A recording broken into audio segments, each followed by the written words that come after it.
páči. Takže nachádzame sa pred najväčším bunkrom z obdobia prvej svetovej vojny na Kamzíku.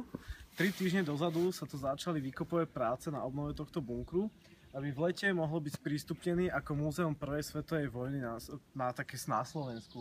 Má 4 vstupy, 2 únikové vchody. Je plne vybetonovaný, čím ho radíme medzi raritné objekty z obdobia prvej svetovej vojny.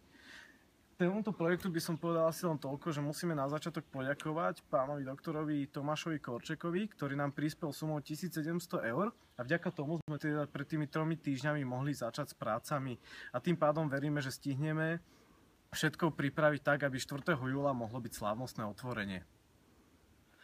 Keď ma chalani z občianskeho združenia v bunkre oslovili s týmto projektom, pozrel som si ich doterajšie výsledky práce, ich kavernu v Dúbravke, ich publikácie, ktoré vydali a veľmi ma tento projekt zaujal, preto som sa rozhodol ho podporiť nielen prácou, ale aj finančnými prostriedkami a celoročnú poslaneckú odmenu som venoval na takýto účel.